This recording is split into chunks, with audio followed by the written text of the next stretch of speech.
any of you ever gotten this deep into the botanical garden? Never have been. I've been to where they have where they work, like in the tent part, like the shed part. Is that Yes, where they that's work? way, no, That's even further? up there. Okay. Different location. Now, I was here with Pardes. Wow. Not Pardes. Matan. Yes. Last Shemitah. Oh, cool. And they had a separate Shemitah area. Yep.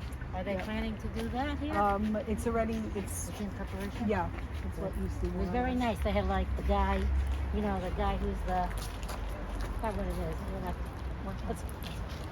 Okay, I'd like you are doing the biblical path backwards. Okay, but that's fine. You'll all manage. I've seen how flexible you all are. If you can all go like this for 2 seconds, you can see you're all flexible enough to do the biblical path backwards. Okay, so if you like these signs, we have no problem with you guys taking photographs of them and publishing them wherever you want to. Just mention it from the botanical garden. And this was my contribution to the Bible path. Okay, so the signs, they're fun to read. I tried to make them a little bit interesting. And then if you ever come back here, you can take from that cute guy that was in the booth. Adir, did you see him? He was in that little tiny booth. He can give you an audio and you can actually listen to it yourself. And then when you get to like 854, then you put it on 854 and you can hear. 10 years ago, it used to be this wonderful English woman who had the proper accent, like Daniela does. But then they decided to switch it, and now you would actually hear in your head Dr. Michael Avishai in a very strong German Yiddishy kind of an accent. So you'll just you'll think about chicken soup and stuff when you do that. See, that's why you can't film me, because I say all these things. Okay, but that's okay. So why am I standing right here? I'm going to try to stay focused, which is very difficult for me. But I will try my best. That's why the source sheets come in handy. This is not going to be a tour only about botany, because otherwise we could just go anywhere in the garden. This is a tour specifically about parables in the Bible. And when I say Bible, I mean Tanach, okay? So we're going to look only at, I'm going to try my best to only show you trees that have mashalim, nimshalim, symbolic meanings in the Tanakh. And maybe I'll go off a bit and get wild and talk a little bit about Mishnah and Talmud. Are you guys okay with that? Sure. Okay, you guys are on the wild side, so that's good. Now, if that's what we're going to trying to accomplish, I'm going to start by having you guys take out your source sheets, which they already are out, which is wonderful. And I'm starting with reading something that somebody else wrote, because just if it's good enough for Dr. Ziegler, it's good enough for me, right? Ziegler or Ziegler? Ziegler. Because what did she say at the end? Somebody summed it up better than her, right? So I'm explaining to you, I'm justifying why I'm doing this for your tour today. The purpose of plants in the Bible literature: God is mystical and hidden, whilst nature is a material manifestation of his deeds and his embodiment. Okay, Rambam talks about it, Yesod HaTorah talks about it.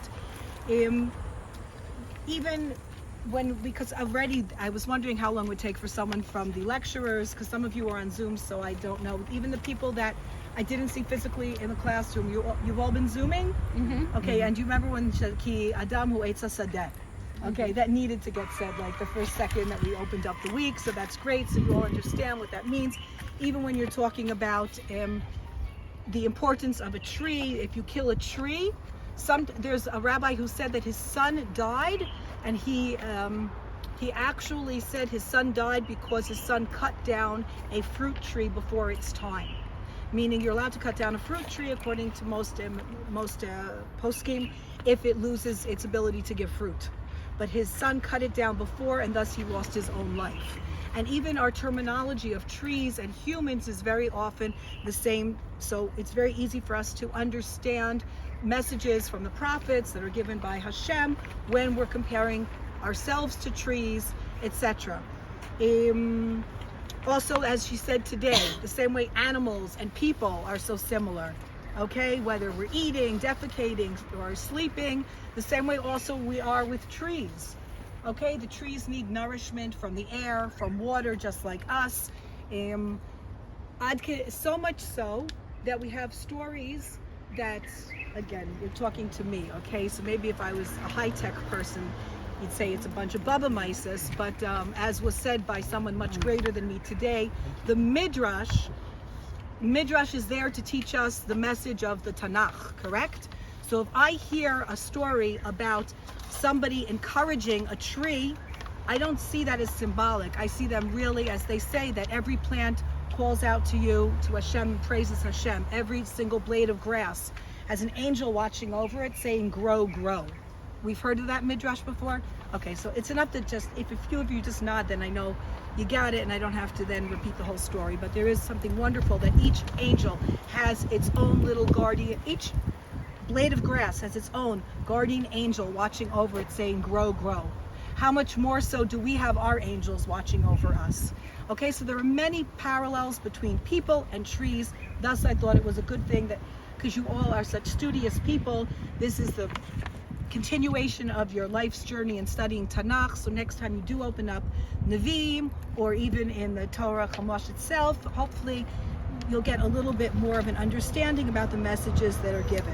So the theological messages conveyed through symbols, metaphors, and similes. Okay, so also why? Because each type of tree that Hashem plants or creates is different. And because each tree is different, it can give us a unique message. Okay, we'll get to the hyssop, which is, hyssop is ezov, thank you. And when we're talking about it, you're going to understand that Hashem does not tell them, gather a bunch of banana plants or papyrus, remember, because papyrus is also growing in Egypt, in the Nile. Okay, but why are the Jews told, keep away the angel of death with hyssop and not with papyrus? Okay, so you might know the answer to that, but when was the last time you felt hyssop in your hand? Okay, once you feel hyssop, Pesach comes around, God willing, you'll all sit at the Seder table and you're going to say, wow, I felt that hyssop and now I understand better why that specifically was used to keep away the angel of death. So that's the purpose of all this. Okay, so we're going to more and the Talmud and etc. Okay, and even the farmers. Have any of you ever had a house plant that doesn't do well? Or do I have any farmers in the group, like actual real farmers? Okay, that's what happens when you don't guide Christians from Kansas.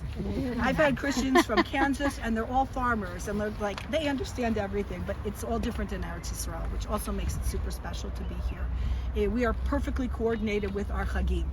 And if you stick around and don't run away when you see my name on the program of Thursday afternoon, then we'll go a lot more into detail about that and how everything here is perfectly coordinated between the Chagim and the agricultural seasons. Okay? So why am I mentioning that? Because if any of you have any house plants, you don't have farmers, do we have any house plants? I know you have a green thumb. I can see it right there. You're hiding it. But has it ever occurred that one of your house plants is not doing as brilliantly as you wanted it to? Always. Always. So you know what you do to it next time? Okay, listen to this. I'm sorry? Fertilize. Talk to it. Oh, that's so not Talmudic. So, you know what? Let's bring it a little further. You are so correct, sir. Well, you We are talked about the dove coats, so there was fertilization. there was fertilization, correct? We are fertilizing with our words. Okay? Right. In the Talmud, it actually says, this is funny. In the Jerusalem, the Talmud Yerushalmi, you're not on, we didn't even start the source sheet yet. Okay. Talmud Yerushalmi, Maser Sheni, Perek 5, the beginning part, Daf 55. Okay? If it is not doing properly, you are going to shame it. Next time you have a problem, just shame it into giving fruit. The opposite of Jewish guilt. perfect. Jewish guilted. What they would do is actually, they would paint the trunk red, throw stones at it, and say to him, shout it and shame it for not bearing. Exactly. Give it the good old Jewish guilt shtick. Okay? Not very popular, not PC nowadays, but in Talmud Yerushalmi, that's what they say to do to trees that don't bear fruit. Paint it red and shame it.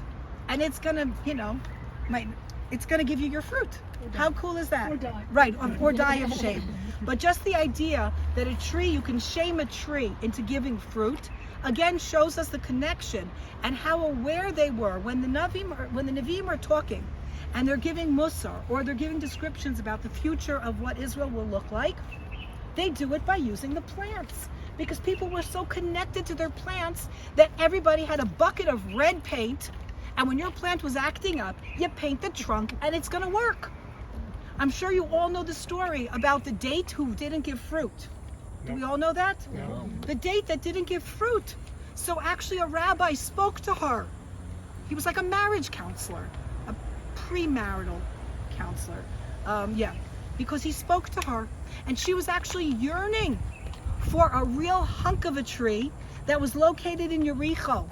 So he went to Jericho, he brought back the flowers from that male date, and I'll say married them, okay? It depends what kind of group you have. You guys are religious, so we won't say that he cross-pollinated, because then we say they married them. When we're doing Haredi kids groups, that's what we use. We say hitchatnu, okay? So he cross-pollinated, and lo and behold, she gave fruit. But she had been yearning for this one specific tree located over in Jericho. You know how low Jericho is, right? And she had been located up high, and she had a really good view of that guy. And what can I tell you? He was something definitely desirable. So that's it. Okay, so again, they were living it. They were living, this wasn't something that they came to the botanical garden with Malka. They were living the land. So that's why this all comes alive. And I think I pretty much paraphrased everything that we need to know for this moment, okay? If you have any questions, if you want to take a copy of this, I can give you that later, but we are starting.